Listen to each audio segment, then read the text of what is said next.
자, 한 목소리로 요한복음 4장 3절에서 8절까지의 말씀입니다. 유대를 떠나사 다시 갈릴리로 가실새 사마리아를 통과하여야 하겠는지라. 사마리아에 있는 수가라 하는 동네에 이르시니 야곱이 그 아들 요셉에게 준 땅이 가깝고 거기 또 야곱의 우물이 있더라. 예수께서 길 가시다가 피곤하여 우물 곁에 그대로 앉으시니 때가 6시나 되었더라. 사마리아 여자 한 사람이 물을 길러 왔음에 예수께서 물을 좀 달라 하시니 이는 제자들이 먹을 것을 사러 그 동네에 들어갔음이로라. 사마리아 여자가 이르되 당신은 유대인으로서 어찌하여 사마리아 여자인 나에게 물을 달라 하나이까 하니 이는 유대인이 사마리아인과 상종하지 아니함이로라. 예수께서 대답하여 이르시되 네가 만일 하나님의 선물과 네가 물 좀 달라 하는 이가 누구인지 알았다면 네가 그에게 구하였을 것이요 그가 생수를 너에게 주었으리라. 여자가 이르되 주여 물기를 그릇도 없고 이 우물은 깊은데 어디서 당신이 그 생수를 얻게 했사옵나이까. 우리 조상 야곱이 이 우물을 우리에게 주셨고 또 여기서 자기와 자기 아들들과 짐승이 다 마셨는데 당신이 야곱보다 더 크니이까. 예수께서 대답하여 이르시되 이 물을 마시는 자마다 다시 목마려니와 내가 주는 물을 마시는 자는 영원히 목마르지 아니하리니 내가 주는 물은 그 속에서 영생으로 솟아내는 샘물이 되리라. 아멘. 거기까지 보시겠습니다. 자, 우리는 예배에 대해서 계속 나누고 있는데 이 요한복음에 나오는 사장은 성경에서 이제 예배에 대해서 나왔던 그 여러 가지 본문 중에 이 장도 신약 성경에서 예배라는 주제에 대해서 굉장히 가르침이 있는 장입니다. 또 우리가 예배가 이런 어떤 형식적인 게 아니라 우리의 삶이란 것도 여기서 나타나고 있어요. 그래서 오늘 여기 이 부분에는 예수님이 지금 여기 보면은 사마리아 여인과 대화를 하게 됩니다. 그 유대를 떠나서 다시 갈릴리로 가실세라고 나와요. 그러니까 예수님이 그 예루살렘에서 저기 북쪽인 북쪽인 저 갈릴리로 이렇게 지도를 이렇게 보면은 이렇게 이스라엘이 보면 이렇게 약간 일자 형태로 이렇게 뻗어 있어요. 근데 이쪽 예루살렘에서 저기 위에 북쪽인 갈릴리로 가려면은 여기 지금 오늘 본문에 나왔던 사마리아라는 길을 통해 가는 게 가장 빠릅니다. 근데 이건 사마리아로 가는 이 갈릴리라는 지역을 가려면 이 사마리아를 통과하면 바로 직진 길이니까 빠르겠죠. 근데 이게 굉장히 특별한 일이에요. 왜냐면 당시 사람들은 요 길을 지나지가 않았어요. 왜냐면 사마리아 얽힌 많은 사연들 때문에 그 길을 피해서 돌아갔었습니다. 근데 여기 보면은 그런 어떤 돌아가야 되는 길을 여기 보면은 지금 3절에 갈릴리로 가실새 사마리아를 통과하여야 하겠는지라 라고 얘기했는데 킹제임스 번역의 성경은 이 부분이 어떻게 나와 있냐면 그가 반드시 사마리아를 통해 가셔야만 했다라고 나와요. 그러니까 지금 여기 있는 번역 어떻게 돼 있죠? 그러니까 사마리아로 가실새 이렇게 나왔어요. 그냥 이렇게 지나가다가 우연인 것처럼 이게 번역이 됐는데 그 킹제임스 번역에는 이게 반드시라고 나와 있고 또 영어 성경에도 이게 must 이렇게 나와 있는 성경들도 있어요. 그러니까 내가 반드시 무엇 해야 한다 라는 것으로 번역이 돼 있어요. 영어 성경도. 근데 여기는 이렇게 나왔는데 그러면 이것은 무엇이냐면 예수님이 저 사마리아 땅을 가로질러 간다는 것은 무언가 이유가 있었다는 것입니다. 그러니까 이해를 지금 하십니까? 예루살렘에서 갈릴리로 북쪽으로 이동을 하려고 그러는데 당시 유대의 사람들은 이 사마리아에 얽힌 지명에 대한 그 유대 사람들에게 그 알려져 있는 그 수많은 것들 때문에 저 땅을 지나지 않았어요. 되게 더러운 땅으로 취급을 했기 때문에 우리도 아무리 가깝고 뭐 그렇더라도 무언가 어떤 이유가 있으면 나 어떤 과거의 어떤 기억 속에 무슨 기억이 있으면 나 그쪽으로는 안 가. 그쪽 길로는 안 가. 이랬던 것처럼 그 사마리아 땅이 그랬던 거예요. 근데 예수님이 그 땅을 가로질러 간다는 것은 대단한 특별한 의미인데 그냥 우연히 빠르게 가기 위해서 지나간 게 아니라 반드시 사마리아를 통해 가셔야만 했다라고 번역되어 있는 킹제임스 번역의 성경을 보면은 여기에 특별한 하나님의 목적이 있다는 거예요. 그것은 무엇이냐면 오늘 바로 여기 나왔던 이 어떤 한 여성과의 만남이 예수님한테는 특별한 계획이었다는 것입니다. 그 이유는 바로 그 여자를 참다운 예배자로 만들고자 예수님은 이 특별한 만남을 계획하고 계셨다는 거예요. 어, 사마리아인들은 사실상 이게 혼혈이라고 할 수가 있어요. 원래 이 뿌리는 같이 그 이스라엘에 있었는데 그 왕이 사울 왕이었고 다윗 왕이었고 솔로몬 왕에 대해서 우리가 얘기를 들었었을 거예요. 다윗 왕, 뭐 솔로몬 이야기를 우리 들었었죠. 다윗 왕. 그리고 근데 그때는 같이 그렇게 있었어요. 근데 이제는 이 유다가 그, 그 죄를 짓게 되면 솔로몬 때 많은 그 여인들을 막 1,000명을 두고 막 이러면서 이 우상 숭배하게 되면서 이 나라가 분열이 돼서 갈라지게 됩니다. 그때 이 북이스라엘 쪽으로 이 사마리아는 이렇게 나눠져요. 그래서 거기에 이제는 수도로 이렇게 지냈었는데 당시에 이제는 BC 720년 전, 그러니까는 예수님이 오시기 720년 전에 이 북이스라엘이 721년으로 보통 기록이 돼 있어요. 예수님이 오시기 721년 전에 이 북이스라엘이 사르곤이라는 자에 있어서 아수르에 의해서 완전히 패배해 버립니다. 패배해 버려요. 그래서 대부분의 사람들이 그 아수르라고 하는 그 곳에 포로로 잡혀가고 또 아수르인들의 종이 돼요. 그래서 이런 것은 어떤 아직도 그 대형박물관에도 있고 이 당시의 그 벽화들, 이 사람들이 끌려갔던 이런 것들이 역사의 흔적에 남아 있어요. 그렇기 때문에 여기는 어떻게 되냐, 이 사마리아 땅에는 다 끌려가고 이렇게 되면서 당시에 이제는 뭐 가난하고 뭐 이런 사람들, 그리고 또 어떤 열악했던 사람들이 다 남겨져요. 다 남겨져 가지고 그 사마리아 땅이 아수르의 이제 북이스라엘이 아수르의 침공을 받아서 패배하고 또 당시의 수도였던 이 사마리아 이 땅은 완전히 그 점령지가 돼버리죠, 이들에게. 우리도 만약에 외세의 그 침략이 시달렸을 때 그 수도인 이거를 지배 다스리잖아요. 평양 이렇게 개성이하고 했던 이런 지역을 사마리아도 이제는 침략을 받은 땅이 됐죠. 그래서 주변 지역의 외국인들, 특히 바벨론 그 지역의 사람들이 이스라엘로 이주하기도 하고 아수르 사람들의 종이 되기도 하면서 여기 그 이주해 왔던 사람들, 또 아수르에 침공했던 사람들이 이 유대인과 결혼을 하게 됩니다. 그 결혼하게 돼서 이때부터 이들이 사마리아인으로 불려지게 된 거예요. 왜냐하면 혼혈이 돼버리게 돼버린 거죠. 그러면서 이 수도 이 사마리아 이름을 따서 여기 보면 사마리아 여자라는 것은 이름이 사마리아가 아니라 여자 이름이 사마리아가 아니라 그 사마리아라는 그 지역의 이름을 따서 여기 보면은 지금 그 여인이랑 나오는 거 사마리아에 있는 수가라는 동네에 5절 사마리아를 통과해야 하겠는지라 반드시 나는 여기를 지금 통해 가셔야만 했다라고 번역 속에 이 사마리아라는 곳에서 그런 일이 그 과거에 있었던 거죠. 그래서 이들은 사마리아인으로 불리게 됐으면 약간 또 유대인들은 그 유대인의 혈통을 오염시켰다고 생각을 했던 거예요.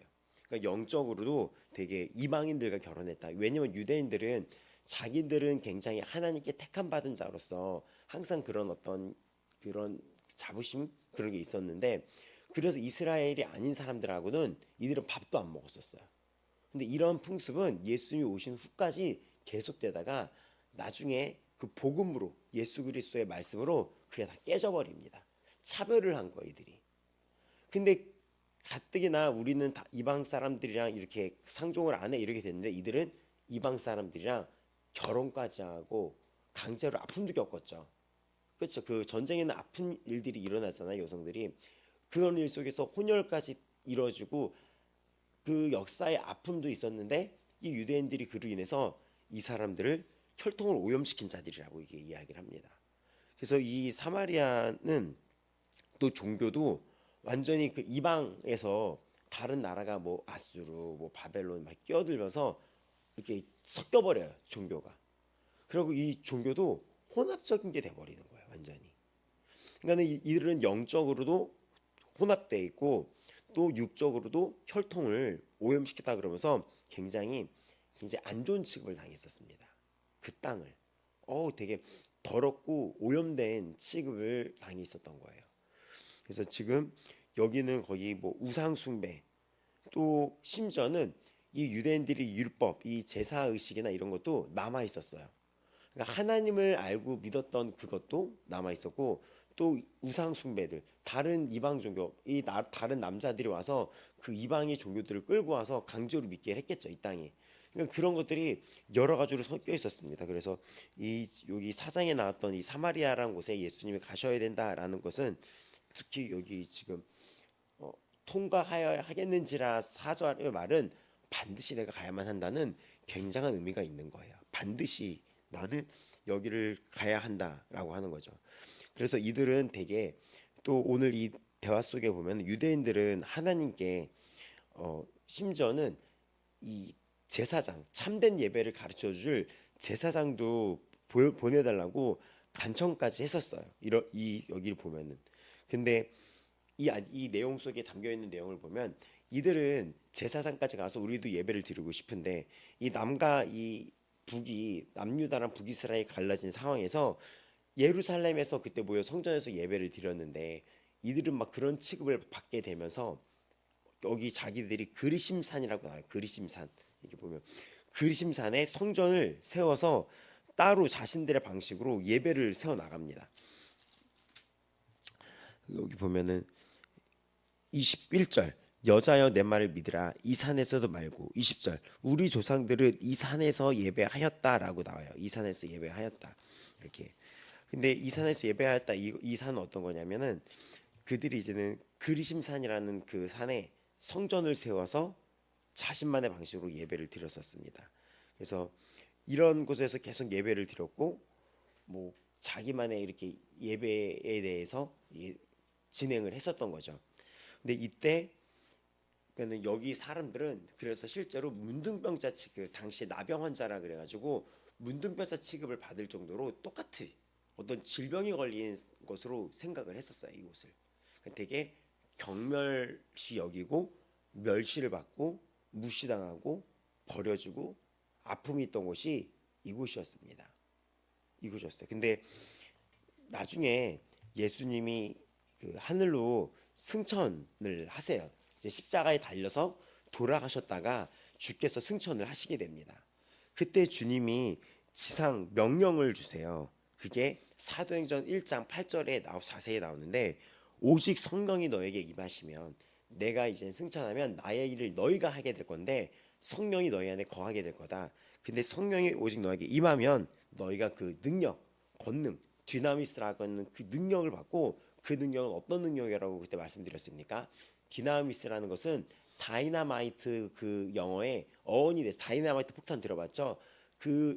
이 다이나마이트가 여기 성경에 나왔던 권능이라고 하는 디나미스에 나오는 거예요. 그럼 우리에게는 그 성령이 주어진 게 그만큼의 폭발력적인 능력이 있다는 거죠. 한 블럭을 그대로 폭파시켜 버리는. 근데 그것이 성령의 능력이에요. 성령의 능력. 근데 그 능력을 받으면 너희들이 그 폭발적인 능력을 갖고 어디를 가냐? 예루살렘 가고 온 유대를 가고, 그리고 예수님 이렇게 말씀하십니다. 사마리아, 이렇게 얘기해요. 그러니까 사마리아는 어떤 상징이었죠? 병자 취급받았고, 버림받은 아픔이 있었고, 슬픔이 있었고, 온 과거에 슬픔 속에 있던 저주받았던 그곳에 가라는 거예요. 그러니까 되게 이거 엄청난 말인 거예요. 사회적으로 약자와 슬픔과 가난한 그들에게 가라 라고 해서 사도행전 1장 8절에 오직 성령이 너에게 임하시면 너희가 권능을 받고 예루살렘과 온 유대와 사마리아 땅끝까지 이르러 내 증인이 되리라 라고 말씀을 주십니다. 이 말씀을 하시고 그들이 보는데 올려져 가시니라고 이렇게 나왔어요. 예수님이 딱 승천하실 때 이 말씀을 하신 거예요. 그래서 이 사마리아는 당시에 사회적으로는 사람들이 되게 막 취급 안 했지만, 예수님은 그게 아니셨던 거죠. 구원받아야 될 땅이며 회복받아야 될 땅이며, 그 회복과 구원과 그 은혜를 누릴 땅인데 거기에는 이유가 있었다는 것입니다. 유대인들은 이처럼 사마리아인들과 이게 상종하지 않았던 것을 알 수 있는데, 이 유대인이었던 예수님이 우물가에서 걸음을 갑자기 멈추게 됩니다. 이 흐름 쭉 보면은 수가라는 동네에 이르시니 야곱이 그 아들 요셉에게 준 땅에 가고 거기 야곱의 우물이 있더라라고 얘기하면서 예수님이 걸음을 멈추고 그 우물가에 잠시 멈추게 됩니다. 길 가시다가 피곤하여 우물 곁에 그대로 앉으시니 때가 6시쯤 되었더라 하는데, 여기 6시는 유대인의 시간으로서 6시간이 차이가 나거든요. 그러니까 우리나라로 따지면 정오가 되는 무렵이죠. 그러니까 중동 땅은 때학볕이 낮에 강하게 내려꽂습니다. 마치 지금 우리나라가 거의 중동 땅 되는 거의 분위기처럼 여름철이 되면 대낮에 여름철 알죠? 7, 8월 우리나라 이제는 어느 순간부터 낮에 완전히 거의 막 살인적으로 꽂잖아요. 이 때학볕이 그거보다 심하면 심했지 막 덜하지는 않는 곳이 중동 땅이거든요. 때학볕이 막 내게 째리는데 주님이 여기 보면은 지금 잠깐 이렇게 길을 가시다가 우물 곁에 앉으셨다라고 얘기를 해요. 사실상 예수님은 이 앞절에 나왔던 이 4절에 사마리아를 통과하여야 하는지라, 반드시 지나가야 해야겠다라는 말과 이 말은 서로 만나게 됩니다. 왜냐하면 그 우물가에는 이제 잠시 뒤에는 한 여인이 지나가게 됩니다. 사마리아 여자 한 사람이 물을 기르러 왔으매 하면서 이 사마리아 여자라고 칭했던 것은, 사마리아가 어떤 곳이죠? 그런 슬픔, 아픔, 비극. 그러니까는 그 여자는 그런 호칭으로 지금 붙여져 있는 거예요. 아픔과 비극과 병자 취급과 슬픔에 있는 그 여자라고 해석할 수가 있습니다. 또 사람들한테 멸시받고 차별받았던 그 여자에게 한 사람이 물을 기르러 왔음에 예수께서 물을 달라 하시니라고 얘기합니다. 그래서 우리가 읽었던 14절까지 보면은 계속 이렇게 얘기하는데, 여기서 보면은 이 당시에 사마리아의 문화를, 그 당시 이 유대인들이, 문화라기보다도 유대인들이 이 사마리아 땅을 갖고 있는 인식이 이 대사 속에 나타나요. 사마리아 여자가 이르되, 9절에 보면은 유대인으로서 어찌하여 사마리아 여자인 나에게 물을 달라 하십니까? 이는 유대인이 사마리아인과 상종하지 아니함이라라 나오죠. 이렇게 나옵니다. 그런데 이 예수님이 사마리아 여인에게 선물을 주셨고, 또 이런 말이 또 뒤에 나와요. 선물이라는 말이 나옵니다. 그러니까 사마리아 여인이 이 예수님이란 말을 하면서 이 여인이 굉장히 혼란스러워하는 장면이 여기 나오는 거죠. 왜냐하면 당시 유대인들은 이 사마리아 사람들에게 상종을 하지 아니함이라 해서 알고 있는 거예요. 이 사람들도 우리를 상종도 취급하지 않는데 이 땅을 질러서 온 것도 딱 행상을 봤더니 이 동네 사람이 아닌 거예요. 그럼 저 유다 사람인 거예요. 근데 그거 자체도 이 여자는 호기심을 자극하기고 이해가 안 되는 상황인 거죠. 근데 또 더 여기서 한 방울 더 나가는 것은, 심지어는 어떤 당시의 종교 지도자들은 여자들에게도 말을 잘 안 걸었었어요. 여인들에게도. 왜냐면 여자들도 비슷한 취급을 받았던 거죠. 근데 이 여자는 여인으로서 뿐만이 아니라 사마리아 사람이라까지 그 지역에 사는 것만으로 더 차별과 멸시를 받았던 그 모습이었던 것입니다. 그래서 예수님이 물을 달라고 여기 말씀을 7절에 하시는 거에 이 여자는 굉장히 혼란스러워하고 있는 거죠. 그래서 15절에 이렇게 나와요. 주여, 그런 물을 내게 주셔서 목마르지 않고 여기 물 길러 오지도 않게 하소서. 이것은 무엇이냐면 10절에 네가 만일 하나님의 선물과, 여기 보면은 그러면 하나님의 선물이 어떤 걸 얘기합니까? 예수님 자신 복음입니다. 우리에게 하나님의 선물은 이 예수 그리스도예요. 그러니까 이게 정말 감동적인 게 뭐냐면, 아무도 찾지 않는 그 땅에 예수님이 나는 반드시 너를 만나러 가야겠다는 이야기였던 거죠. 근데 그 여인한테 말을 걸어요. 근데 말을 거는 대화 속에서 예수님의 말씀으로 이 여자에게 깨닫게 하는 지혜를 주십니다. 먼저는 예수님이 우리에게 말씀으로 찾아오셨고, 그 말씀으로 우리에게 지혜를 열어주는데, 그게 무엇입니까? 그 예수님은, 말씀하신 예수님은 우리에게 하나님의 선물이라는 겁니다. 그래서 20절에 보면은 예수께서 대답하여 이르시되 우리랑 상종도 하지 않습니까? 라고 하면서 그 말 속에 이 여인이 굉장히 정말 궁금한 거죠. 근데 예수님이 네가 만일 하나님의 선물과 너에게 물 좀 달라고 하는 이가 누구인 줄 알았더라면, 하나님의 선물은 너에게 물 좀 달라고 하고 있는 이인데, 이 너에게 물 좀 달라고 하는 이가 하나님의 선물이라는 것입니다. 그러면은 네가 오히려 나에게 구하고 그가 나에게 구했을 때 너에게 생수를 주었으리라라고 얘기해요.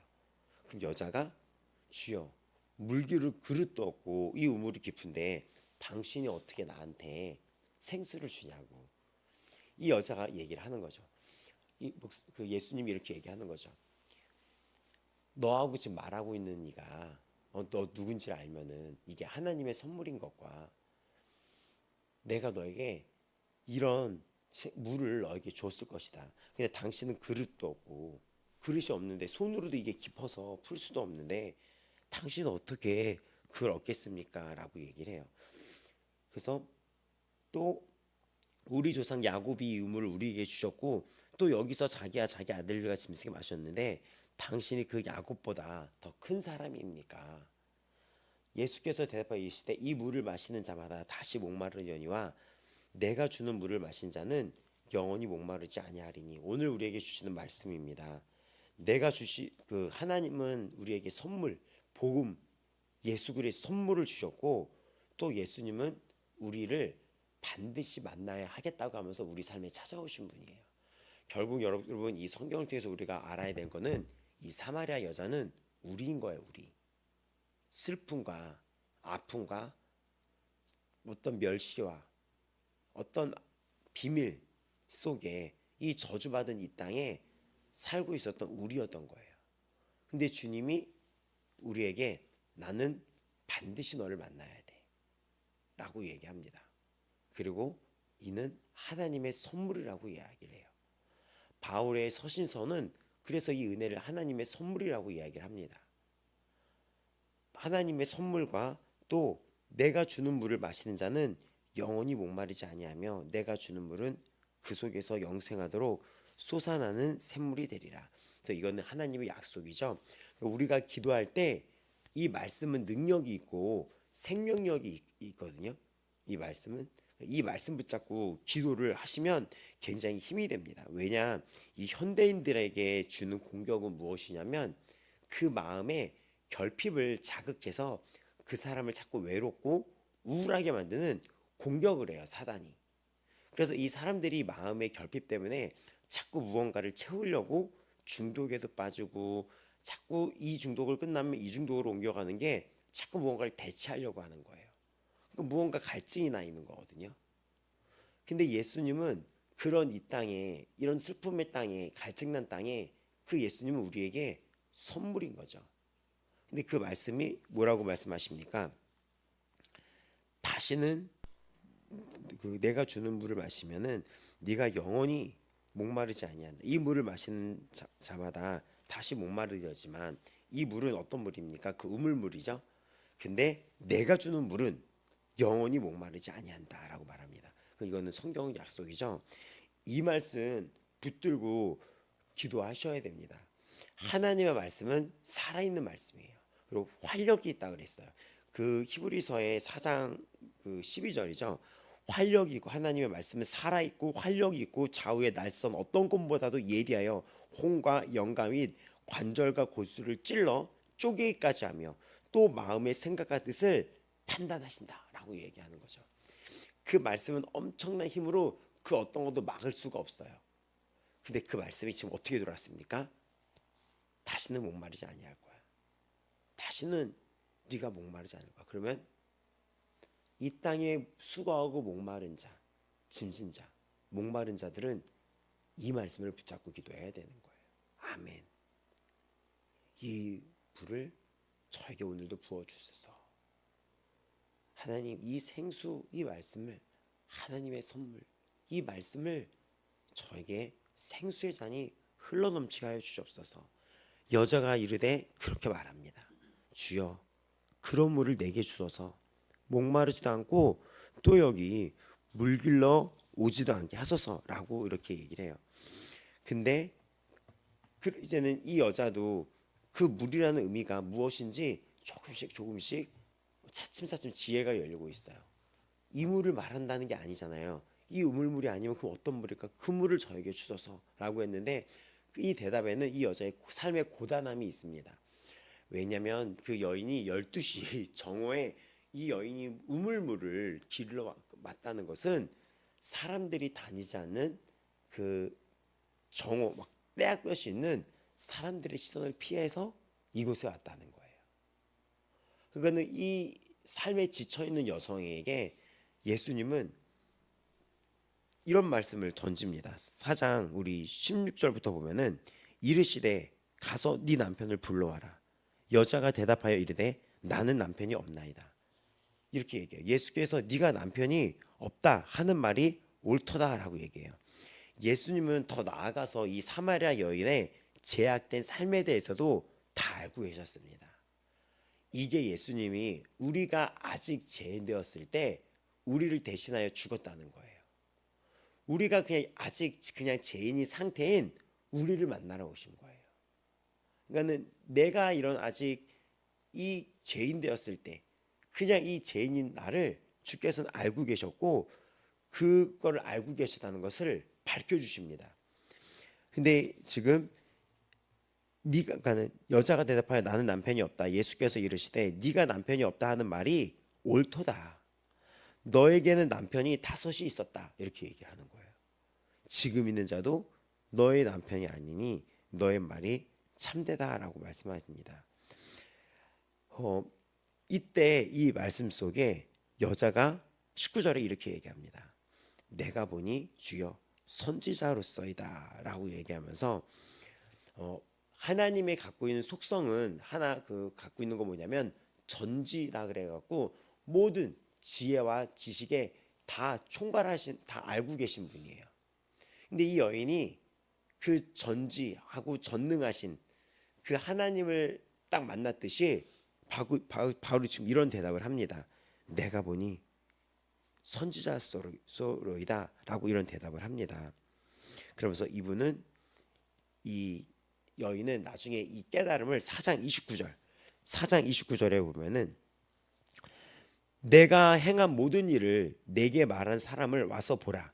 이는 그리스도가 아니냐 하니 이 여자는 이 대화 속에 이분이 예수 그리스도 메시아 그렇게 고대했던 구약 성경에서 보면은 메시아가 올 것이다, 구원자가 올 것이다라는 게 이사야부터 나와 있었죠.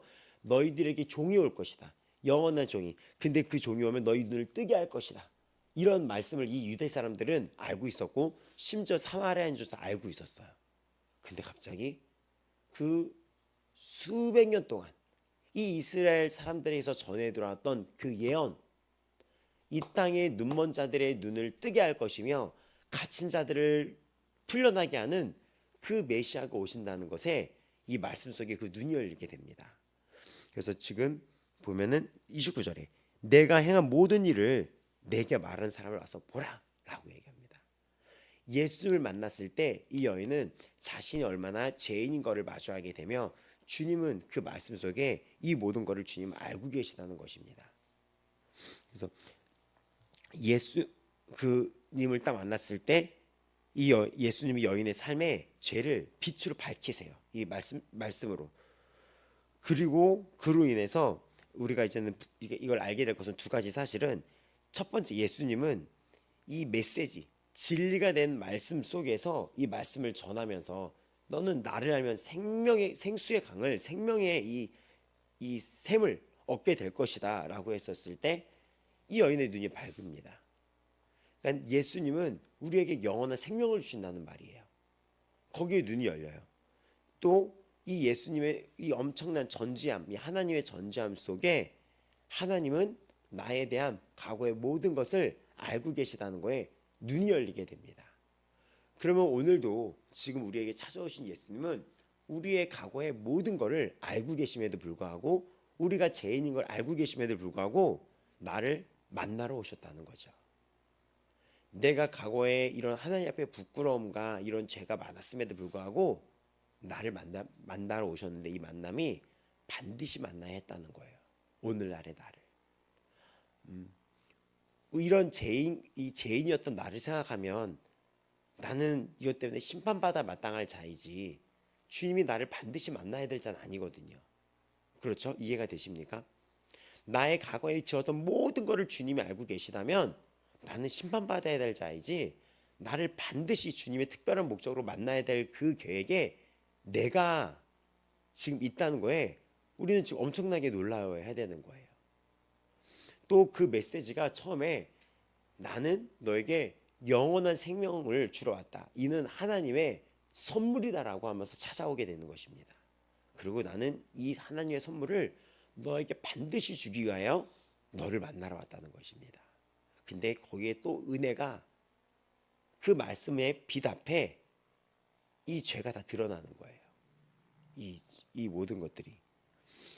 그래서 이 여인이 이 만남 앞에 무엇을 물어보게 되냐? 지금 흐름을 보면은 우리 조상들은 이 산에서 예배하였는데 당신들의 말은 예배할 곳이 예루살렘에 있다 하더라. 누구 말이 맞습니까? 사마리아인들입니까? 어떤 것이 올바른 예배입니까? 라고 얘기를 해요. 영원한 생명 대신 하나님의 말씀이 선물처럼 나에게 다가오고 그 말씀 앞에 그 나의 이 모든 것들이 다 밝혀졌는 그 상황 속에서 이 여인은 예배할 곳을 찾게 됩니다. 지금 이 흐름이 지금 보시면 계속 여자가 주여 내가 보니 선지자로서이다. 그러면서 바로 하는 얘기가 우리 조상들은 이 산, 왜냐면 차별받고 이러니까는 이들은 예루살렘으로 갈 수가 없기 때문에 그림산에서 따로 예배를 드렸는데 당신들의 말은 예배할 곳이 예루살렘에 있다 하더이다 했을 때 예수님이 말씀하십니다. 여인에게 말씀하십니다. 여자여 내 말을 믿어라. 이 산에서도 말고 예루살렘도에서도 말고 너희 아버지께 예배할 때가 이르리라. 너희는 알지 못하는 것을 예배하고 우리는 아는 것을 예배하노니 이는 구원이 유대인에게서 납니다. 아버지께 참되게 예배하는 자들은 영과 진리로 예배할 때가 오나니 곧 이때라. 아버지께서는 자기에게 이렇게 예배하는 자들을 찾으시느니라. 하나님은 영이시니 예배하는 자가 영과 진리로 예배할지니라 라고 얘기합니다. 여자는 이 여인은 예수를 만났을 때 이 예수님이 자신의 과거의 죄 이런 것들 너가 전에 남편이 5이 있었다 이렇게 얘기를 하는 거예요. 이거는 주님이 이 말씀 앞에서 이 죄가 다 드러나게 해버리는 거예요. 우리가 죄인이라는 것들이 우리 말씀을 접했을 때 우리가 이 경험을 하는 거 아십니까? 성령이 우리가 임했을 때 우리가 그 앞에 통곡의 회개를 하는 거 아십니까? 그래서 성도들은 이 과정이 반드시 넘어가야지 돼요. 이 앞에서 이 여인이 지금 예배를 지금 자신의 이 죄를 이제 사해주고 이제는 그 은혜의 앞에서 예배를 드리고 싶은데 어디로 가야 될지 모르는 거죠. 어디로 가야 될지 모르는 거예요. 그래서 많은 사람들이 그래서 오늘날의 이 예배가 어떤 장소랑 연관시켜질 때가 있어요. 그러니까 또 아니면 이런 앞에 내가 예배를 어떻게 해야 될지 모르는 것 앞에 지금 이 답이 주어지는 거예요. 하나님의 방식대로 예배를 드리라는 것입니다. 그리고 지금 유대인의 예배 방식과 사마리아인의 예배 방식이 아닌 여자여 내 말을 믿으라. 이 산도 아니고 예루살렘도 아닌 아버지께 예배할 때가 이르리라. 아버지께 예배하는 자들은 영과 진리로 예배한다라고 이야기합니다. 이거는 너는 이제 나를 통해 하나님과 교제하게 된다는 말씀을 지금 주시는 거죠. 어느 장소가 아니라 당신의 마음속에 이 구절을 지금 풀어준다면 너의 마음속에서 하나님을 예배할 것이다. 누구를 통해서? 나를 통해서. 이제 너는 나를 통해서 하나님과 교제하게 될 것이며 장소가 아니라 네 마음속에서 하나님께 예배하게 될 것이다 라는 의미가 내포되어 있으면 또 예수님은 이 일을 이루기 위해서 십자가에서 갈보리 그 십자가에서 구원 사역을 이루시며 이제는 이런 이들이 했던 어떤 제사 의식들 그런 것들이 다 없어지며 이제는 옛 언약이 없어지며 새로운 약속의 시대가 이루어진다는 것을 의미를 합니다. 23절에 보면은 영과 진리로 예배할 때가 있다 예배할 때가 오나니 이때라라고 하는 것은 이젠 새 언약 예전에 있던 율법의 제사와 희생 제사와 그런 의식이 아닌 새 언약이 오는 새 시대가 열렸다는 것을 우리에게 지금 말해주고 있습니다. 그러니까 외적인 그런 의식들, 그리고 옛 언약이라고 했던 그 예전에 예수님 오시기 전에 이들이 율법 의식에 따라서 제사를 드렸잖아요. 그게 아니라 이제는 이제 나로 예수 그리스도로 인하여 이런 것이 없는 새로운 예배의 문이 열렸다는 것입니다. 그래서 우리가 하나님과 교제를 할 수 있게 됐다는 것을 의미하는 거예요. 여기 우리 성경에 또 히브리서 10장의 말씀을 보신다면 히브리서 10장의 19절에서 20절을 보면 그러므로 형제들아 우리가 예수의 피를 힘입어 성소에 들어갈 담력을 얻었나니 그 길은 우리를 위하여 휘장 가운데로 열어놓으신 새로운 살 길이요라고 나와 있습니다. 또 예수님이 돌아가셨을 때 성막이 위에서부터 아래로 그 휘장이 찢어지면서 모든 제도를 종결시켰다는 걸 나타나면서 그 안에 지성소가 확 드러나게 돼요. 그래서 하나님께 가는 길이 모두에게 열리게 되었습니다. 이 기억나시죠? 그러면서 이제 히브리서 10장 19절 20절에 형제들아 우리가 예수의 피를 힘입어 성소에 들어갈 담력을 얻었나니 그 길은 우리를 위하여 휘장 가운데로 열어놓으신 새로운 살 길이요. 말씀 앞에서 우리가 죄인됨을 깨달았을 때 우리는 다른 곳이 아닌 그 예수님이 예수의 피로 인하여 그 문을 열어버리셔가지고 우리는 담력을 가지고 담대하게 그 하나님께 나아가라는 거죠. 그 하나님께. 또 히브리서 10장은 4절에서 이는 황소와 염소의 피가 능히 죄를 없이 하지 못한다 라고 얘기하고 11절은 제사장마다 매일 서서 섬기며 자주 같은 제사를 드리되 이 제사는 언제나 죄를 없게 하지 못하거니와 라고 얘기하지만 오직 그리스도는 12절 죄를 위하여 한 영원한 제사를 드리시고 하나님 우편에 앉으시사라고 나와 있습니다. 그러니까 이 여자가 자기가 죄인인 걸 발견하잖아요. 저 어떻게 해야 됩니까? 어디서 예배해야 됩니까? 나 주님께 은혜를 구하고 용서받고 싶고 이런 마음이 있는데 예전에는 이 제사 이런 죄인들의 제사를 위하여 막 예루살렘에서 제사도 드리고 이랬잖아요. 그리고 이 그리심산에서 제사를 올렸잖아요. 지금 말씀 앞에서 내가 죄인이고 이분이 나의 모든 걸 알고 계시구나. 근데 이분이 나에게 영원한 생수를 주신다고 했는데 그럼 내가 어떻게 이 제사를 올릴까?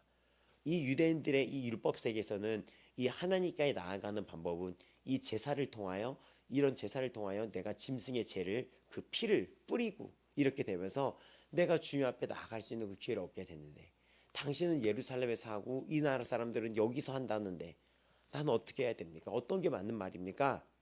나에 따라 들으라 이 여인이여. 그게 아니라 영과 진리로 예배하게 될 것이다. 그게 예수님이 이 반복적인 제사를 다 없애주셔서 이 죄인된 우리를 십자가에서 나를 대신하여 죽으심으로써 우리가 그 예수 그리스도가 길이 되었다는 것입니다. 그러니까 우리가 이 말씀 앞에 경외함을 가질 때 죄인된 걸 우리가 깨닫고 나아갔을 때 그 예수님이 우리에게 정답, 길, 기회가 됐다는 것을 아셔야 됩니다. 오늘도 그 예수님은 우리에게 기회며 길이요 진리요 생명이 되어셨습니다. 또 히브리서 10장 14절에서 좀 읽어드린다면 그가 거룩하게 된 자들을 한 번의 제사로 영원히 온전하게 하셨느니라. 또 18절까지 쭉 본다면 주께서 이르시되 그날 후로는 그들과 맺을 언약이 이것이라 하시고 내 법을 그들의 마음에 두고 그들의 생각에 기록하리라. 또 그들의 죄와 그들의 불법을 내가 다시 기억하지 아니하리라 하셨으니라고 얘기합니다.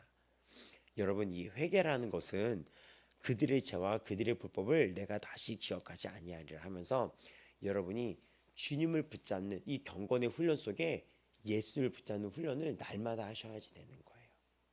날마다 담대하게 그들의 죄와 그들의 불법을 내가 다시 기억하지 아니하리라 하셨으니 이것들을 사하셨은즉 다시 죄를 위하여 제사 드릴 것이 없다. 요한일서 1장 9절 만일 우리가 우리 죄를 자백하면 그는 미쁘시고 의로우사 우리 죄를 사하시며 우리를 모든 불의에서 깨끗하게 하실 것이요. 예수님이 돌아가셨을 때 이런 이제는 희생 제사가 다 끝나버렸던 거예요. 그분은 모든 것을 완성해 주셨습니다. 그분은 우리에게 이 모든 것을 완성해 주면서 이 과거의 이 모든 것을 다 폐지시켰습니다. 의례적인 그런 것들을.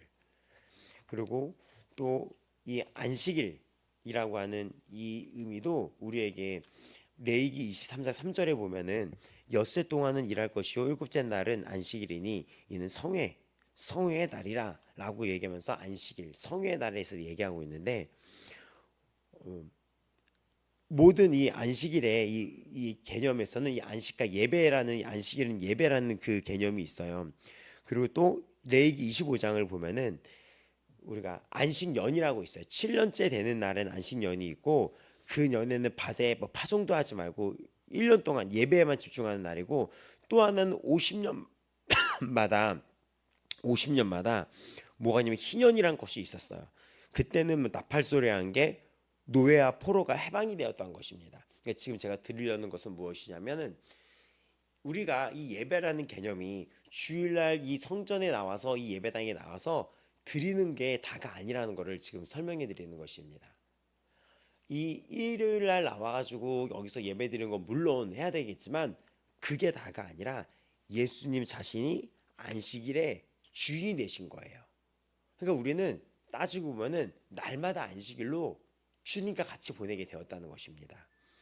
또 그 안식일, 안식년의 의미는 어떤 의미입니까? 포로된 자가 다 지금 해방이 되고, 레위기 25장에 나와요.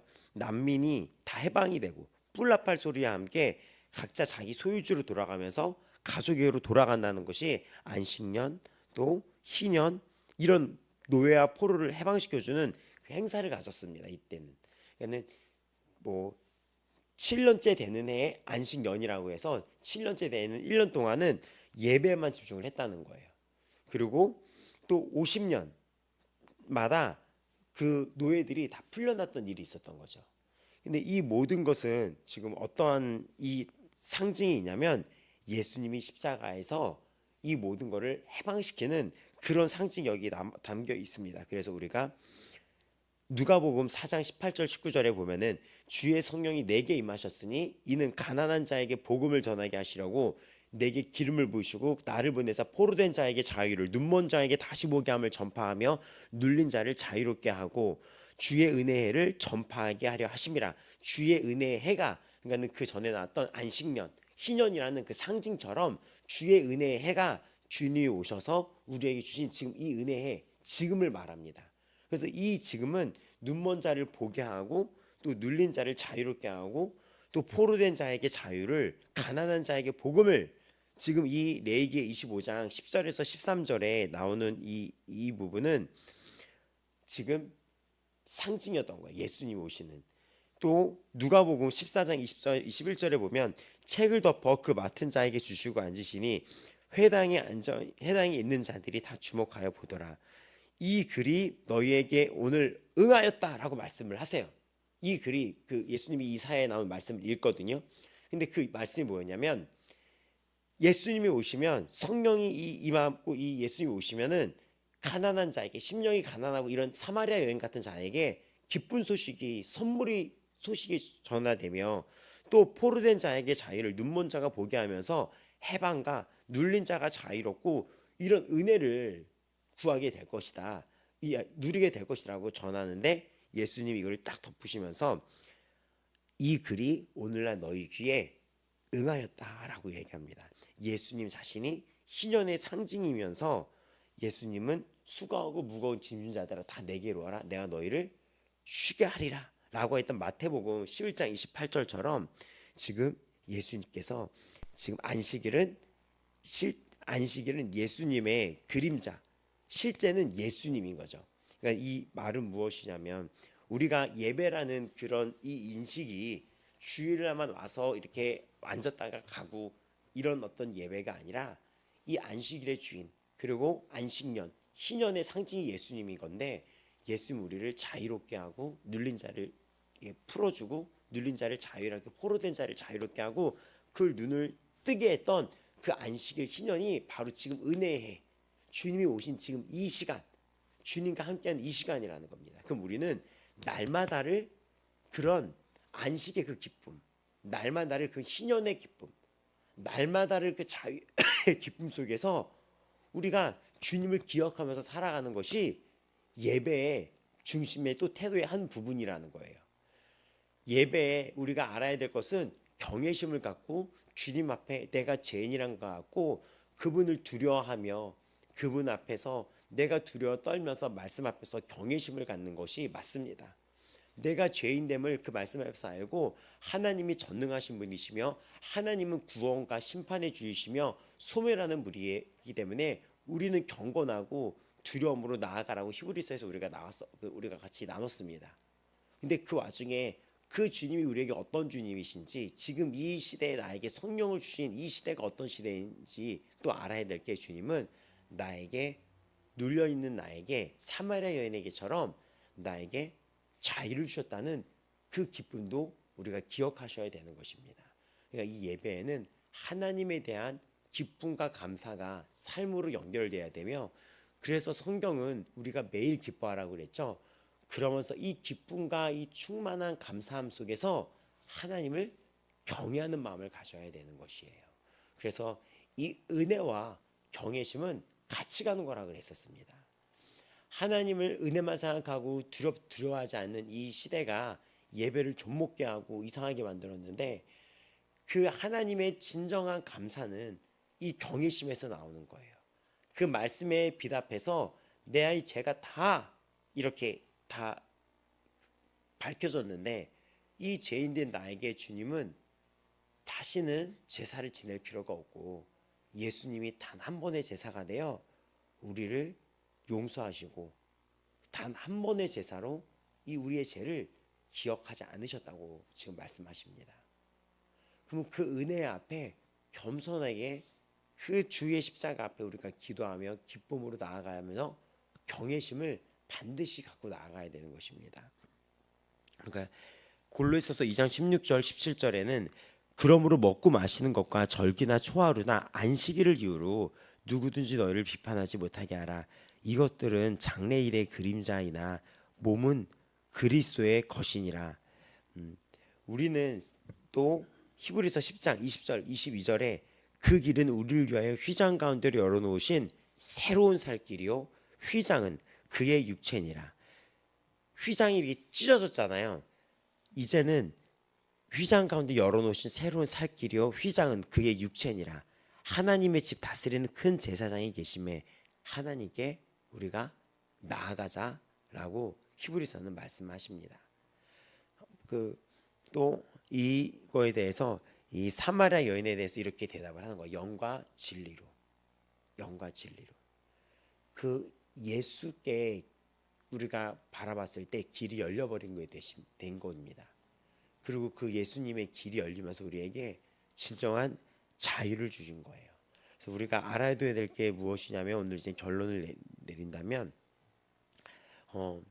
예배를 이렇게 우리가 이 건물이나 이런 미적이나 뭐 이런 것들로 이렇게 뭐 상징적인 어떤 이런 뭐라 그럴까요? 이런 지금 이런 어떤 외적인 거 형식적으로 많이 주목을 할 때가 있어요. 그게 아니라 우리가 오늘도 우리는 무엇을 바라봐야 됩니까? 예수님을 발견을 해야 됩니다. 그 예수님은 나의 모든 걸 알고 계시는 분이에요. 그리고 예수님은 나를 반드시 만나러 오신다고 하신 분입니다. 그럼 그 이유가 무엇입니까? 이 이야기의 결론이 뭘로 끝납니까? 예배자로 살아가기 위해서. 예배자로. 그 하나님 앞에 엎드려 나아가야 된다는 그 뜻이 프로스키네어라는 원문인데, 이 우리가 오늘 읽었던 이 사장에는 그 헬라어 그 원문으로 보면은 프로스키네어라는 말이 등장을 합니다. 이곳에 프로스키네어, 이 예배가 바로 프로스키네어예요. 그래서 우리가 읽었던 21절 22절 예배 계속 나오는 게 보이십니까? 이 지금 우리가 요한복음 4장 21절에서 24절. 근데 그게 프로스키네어라는 거죠. 그분 앞에 엎드려 경배할, 무엇 앞으로 엎드려 입맞추다, 이런 뜻이 프로스키네어거든요. 그러니까 여기에는 엎드린다는 것은 경외심이 담겨 있는 거죠. 경외심이 담겨 있는데 거기에는 너희는 영과 진리다. 너 여자의 내 말을 믿으라 하면서 이 안에는 자유도 포함되어 있는 것입니다. 자유와 기쁨도. 이 산과 저 산에서 여기의 제사는 그때 무슨 제사였습니까? 자꾸 짐승의 제사를 지냈던 제사였죠. 근데 그거에 대한 자유가 온 거예요.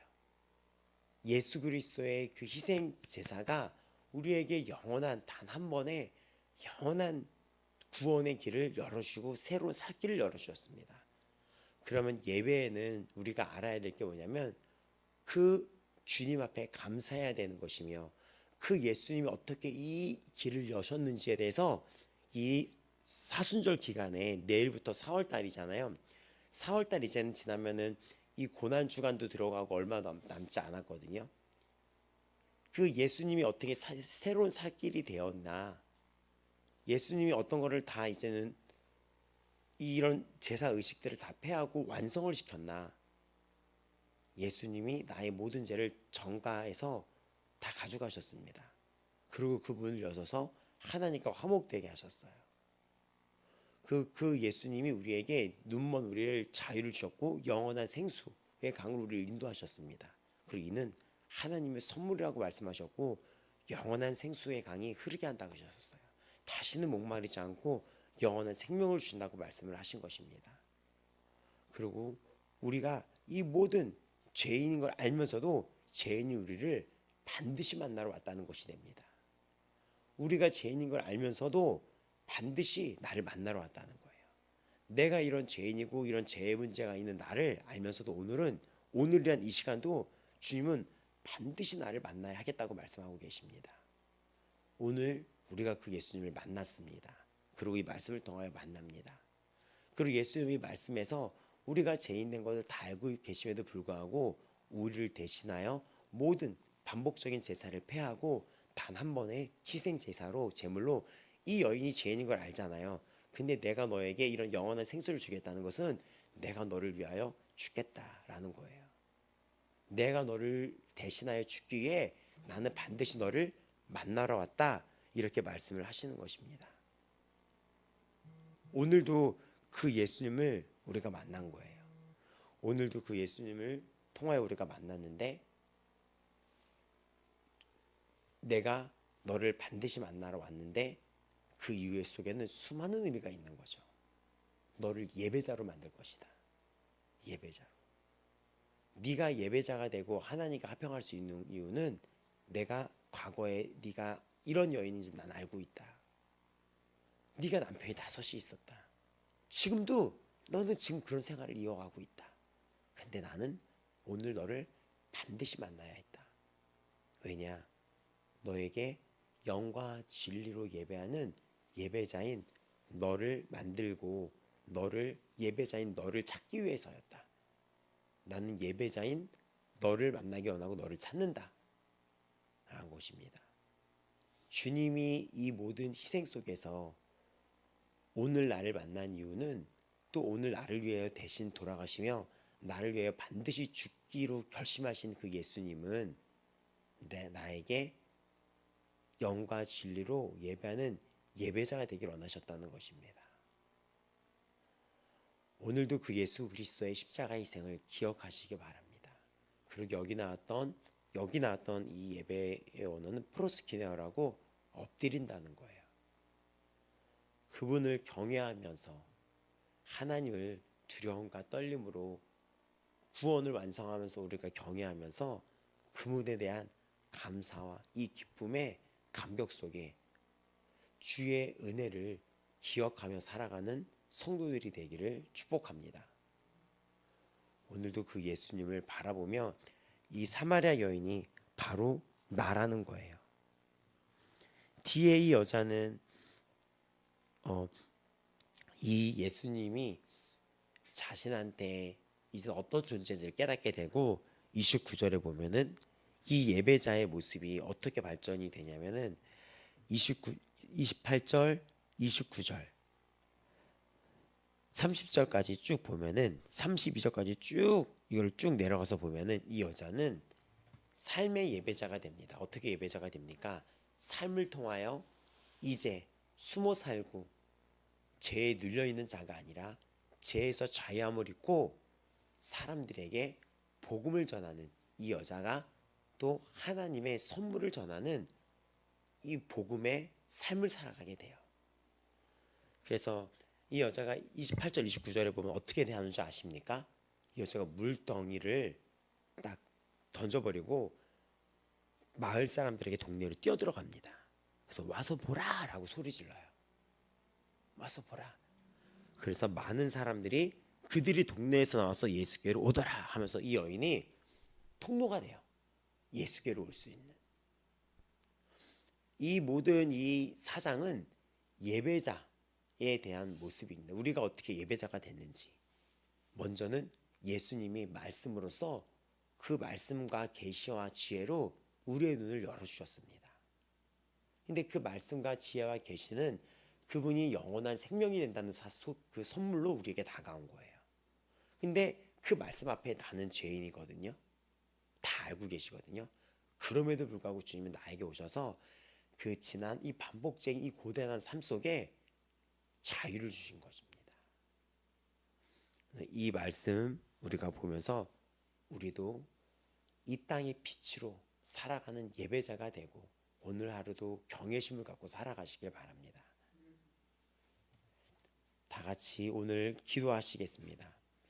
우리가 사순절 기간이라는 것을 기억을 하시면서 주님 앞에 날마다 나아가며 또 주님이 내 안에 계시며 우리에게는 날마다 안식일, 날마다 쉼과 해방을 누리는 이 안식일, 희년 또 안식년이라는 이 예수님이 내 안에 지금 임했다라는 것을 기억하시기 바랍니다. 다 같이 주여 부르고 기도하시면서 오늘도 우리는 주님을 기억합니다. 나를 대신하여 돌아가신 그 주님을 기억합니다. 나는 오늘도 반드시 너를 만나야 한다. 나는 오늘도 반드시 너를 만나야 한다. 아멘.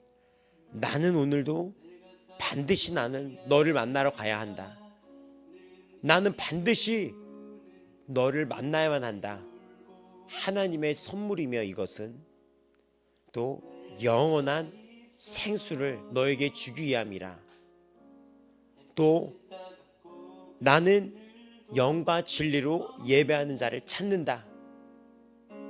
하나님은 나에게 예배를 지금 원하시며 나를 예배자로 완성시켰습니다.